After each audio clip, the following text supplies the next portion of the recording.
Pardon me while I get set up and pull up some notes. Shabbat Shalom. Shabbat Shalom. I'm listening to the voices and realize we missed us, right?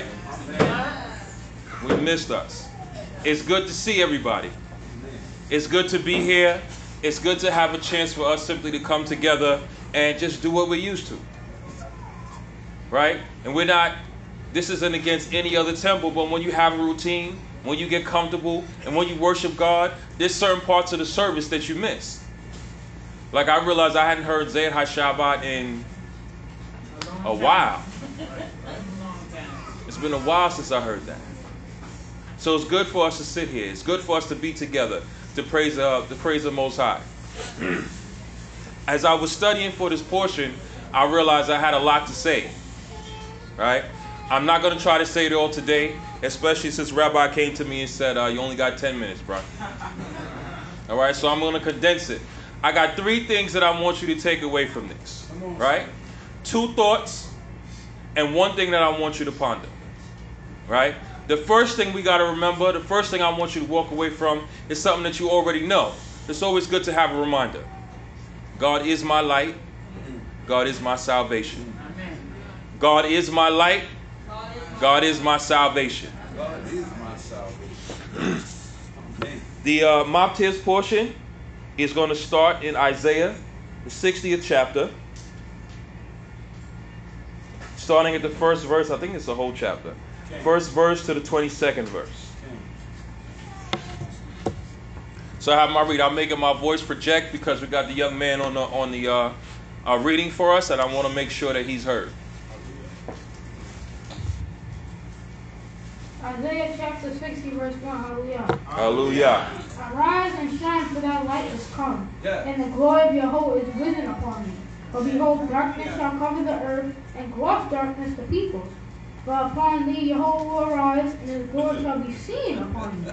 And the nations shall look at thy light, and the kings at the brightness of thy rising.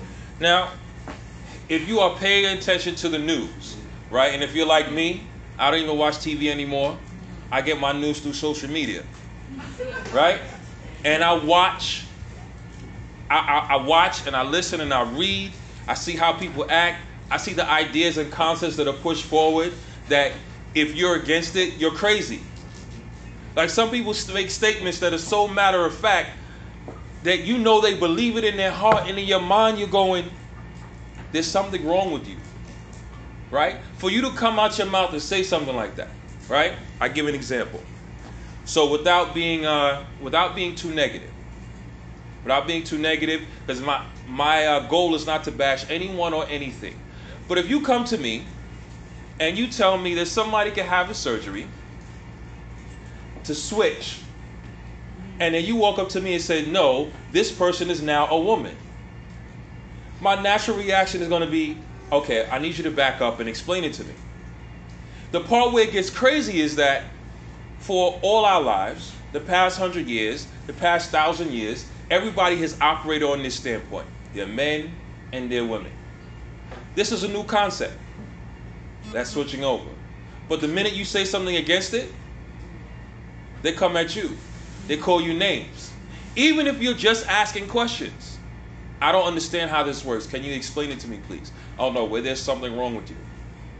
And you're listening and you're realizing that the whole world is different now.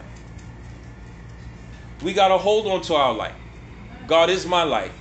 God is my salvation. Yes, sir. We hold on to that. We walk with that. Right? And that means that we don't necessarily have to go after people and bash them and talk negatively about them. All we have to do is be godly. Amen. All we have to do is follow God's laws. And our following God's laws doesn't have to mean this person is evil because they don't. We know that the Most High is only going to touch certain people. And no matter how many times you explain to this one, to that one, they're simply not going to get it. We walk in God's light. Tamshi. Verse 4. Lift up thine eyes round about and see. They are all gathered together, and they come to thee. Thy sons from far, and thy daughters are born on the side. That ye shall see and be radiant. Thy heart shall throb and be enlarged. Because the abundance of the sea shall return up unto thee. The wealth of the nations shall come unto thee. The caravan of camels shall cover thee. and the young camels of Midian and Ephah coming from Sheba. They shall bring gold and frankincense, and they shall proclaim the praises of Jehovah. All the flocks of Kedar shall be gathered together unto thee. The rams and Nebaioth shall minister unto thee, and they shall come up with accessories on my altar, and I shall glorify thy glorious house. Keep going. Who are these that fly the cloud, and the doves to their coats? Surely the isles shall wait for me, and the ships of Tarshish first, to bring thy sons from far, their silver and their gold with them. For the name of Jehovah thy God, and the Holy One of Israel, because he hath glorified me. All right. Number 2. Number 1, God is my light, God is my salvation. Number 2, what if we have to work for this blessing? Right? Now you hear Rabbi laughing, because he's been saying this all along, but that's not what I mean. Right? I don't mean the work that we do to get better and closer to the Most High God. That's granted. That has to be done. But when the Most High God is talking about the fat places of the earth, the good places of the earth, all of these nations bringing us riches, us being able to walk through, maybe we've got to work towards that. Because remember in Egypt, when we came out of Egypt, we went and we said, I like this, I want that, give me this, give me that. Right? The Most High God did something great, so much so that every year we acknowledge it, we commemorate it. We spend a whole week thinking about it. Every year that story is discussed. Every year it's a part. Every year we celebrate it. It's a part of our tradition. It was a magnificent thing. But guess what we didn't do for that? We didn't do anything. We didn't work towards it. The Most High God came, took us up, and said, boom, I prepped the whole land for you. Go take it, and all you have to do is listen. Right. What if we have to work for the blessing this time? What if we need to build ourselves up so that instead of saying, I want this, we walk in and say, I'm buying this. I'm buying the whole building. So anytime I want this, I can walk in and get it and walk out and can't nobody say nothing to me. That big house on the hill, huge corporations, businesses that keep us self-sustaining. What if we have to work towards that? That takes a shift in mindset, right? Because I'm not knocking an electrician. Being an electrician is good work, right? Electrician is, I think, the highest paid out of all the trades. It's really good work. But with the way this economy is going and what I'm seeing now, it's scary. We live in places now where your rent, half your check, right? 3/4 of your check. You're struggling just to put that check. I cry a little bit, just a little bit, every time I pay rent. And every time that happens, I think to myself, somebody needs to be paying me rent. Yes. I need a bunch of somebody's paying me rent. Yes.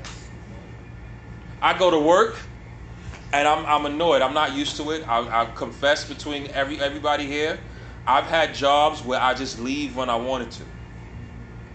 I will literally just pick up and I don't feel like working anymore and go home. God has been good to me. Amen. I can't do that anymore. I got a job now. They have an app on my phone. I got a call one day. Hey, you went too far away from the job site. Is everything okay? Yeah. Now, I hadn't intended to be away from the site for that long. I went to run an errand real quick. It took a lot longer than I expected. Hey, where you going? What's going on? Right? See, I don't feel like that is going to get me to the fat places of the earth. Punching the clock, reporting to somebody.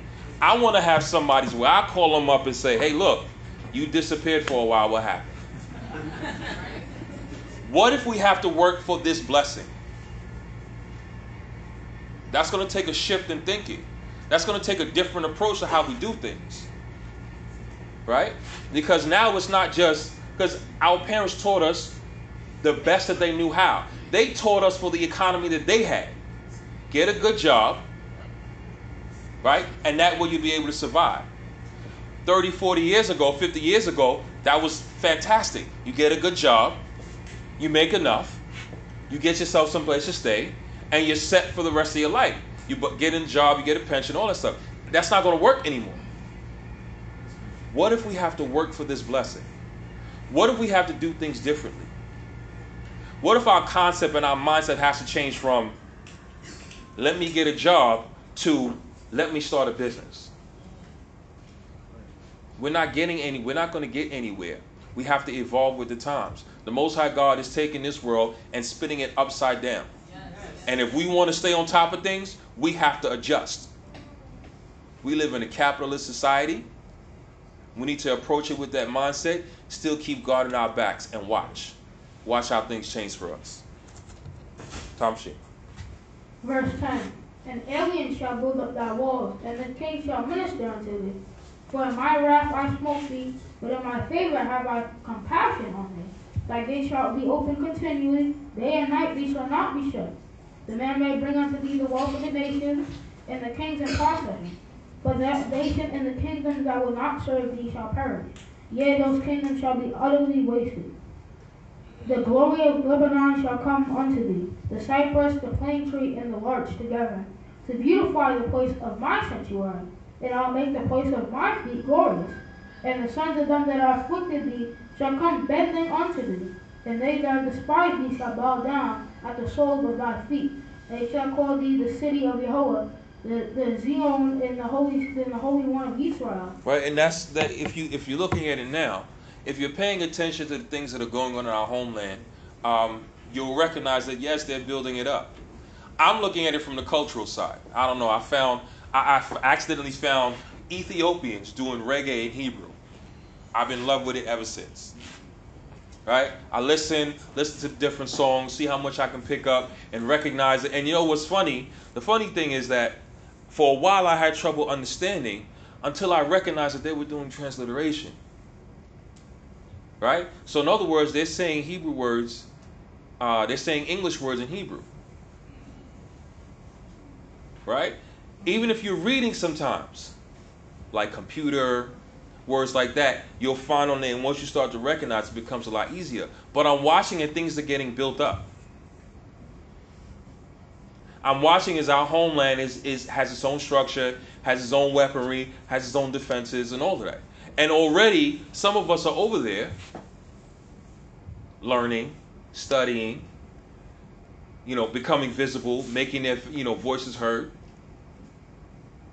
We're in the process of watching that. We're in the process of watching all of this stuff being built up by other people for us to come in and say, thank you very much for your service, right? Most High is good and awesome and merciful. He allows y'all to do this for us. Thank you. Shalom. Tamshi. Verse 15. Whereas thou hast been forsaken and hated, so that no man pass through thee, I'll make you an eternal excellency, a joy of many generations. Thou shalt also suck the milk of the nations, and shalt suck the breast of kings. Thou shalt know that I am Jehovah, thy Savior, and I, the mighty one of Yaakov, thy Redeemer. Amen. Keep going. For thy brass I will bring gold, and for the iron I will bring silver, and for wood brass, and for stones iron. I will make thy officers peace, and righteousness thy magistrates. Violence shall no more be heard in thy land. Desolation nor destruction within thy borders. But thou shalt call thy walls salvation, and thy gates praise. The sun shall not more be thy light by day. Remember what I said. God is my light. Go ahead. Neither for brightness shall the moon give light unto thee. But Jehovah shall be unto thee an everlasting light, and thy God thy glory. So I just want to stop you right there real quick. Just a note about the chapter and Isaiah in general. Remember, the prophet, when he gave his prophecy, a lot of it was metaphor. Right? He said the sun shall no more be the light by day. Sounds contradictory because we know that the Most High God said, as long as the sun, moon, and stars exist, Israel is going to be on this planet. Mm-hmm. Right? We remember that, right? Yes, sir. But when he referred to the sun, he's referring to other sources of light as opposed to the Most High. God is my light. God is my salvation. We're going to get to the point where that is who we look to. We have a lot of distractions. Believe me, I know, because I'm distracted. 9 times out of 10, if you run into me on the street, I'm distracted. I got this to do. I got that to do. I got to run home and do this. I got this errand to run. I got this job. I got this client. I'm just all over the place, right? We have all of these distractions available to us. It's almost like a fight sometimes to focus on the Most High. It's a fight that we win sometimes, a fight that we lose. But it's going to get to the point where there are no distractions. Everything is going to fall under the realm of the Most High's light, where we're focused, where we're able to do all the things that we want to do. We're able to entertain ourselves, to take care of our family without being distracted from the Most High God. God is my light. God is my salvation. Tamshi. Thy sun shall no more go down, neither shall thy moon withdraw itself. For Jehovah shall be thine everlasting light, and the days of thy mourning shall be ended. Thy people shall also be all righteous. There we go. Stop right there. That brings me to number 3. I am Yisrael, but I am not my ancestors. It doesn't mean that we're disparaging anything that our ancestors has done. But we recognize that some of the pitfalls that they place themselves in, we know about it and we can avoid it. Right. That's the bottom line. That's the whole purpose of this cycle. Right. So you younger ones, look at the older ones. Learn from their successes and learn from their mistakes. Anybody who's older than you can tell you, people make huge mistakes. Amen. Sometimes the mistakes you make are well-intentioned. Sometimes you're trying to do good. Sometimes you're trying to do the best that you can in a situation, but it still ends up going awry. It still ends up going wrong. We are Yisrael. We are not our ancestors. So we are the recipients. We are the inheritance of this. We are the inheritors of this blessing. But we have a unique and beautiful opportunity. We know the mistakes that were made in the past. Amen. And we know that we can avoid them. Amen. Tamshi. The branch of my planting, the work of my hand, wherein I join. The smallest shall be 1,000, and the least a mighty nation. I, Jehovah, will hasten it in its time. Hallelujah. Hallelujah. 3 things. God is my light. God is my salvation. I am Yisrael, but I'm not my ancestors. And one thing that I want you to think about, number 3. What if we have to work for this blessing? Shabbat shalom.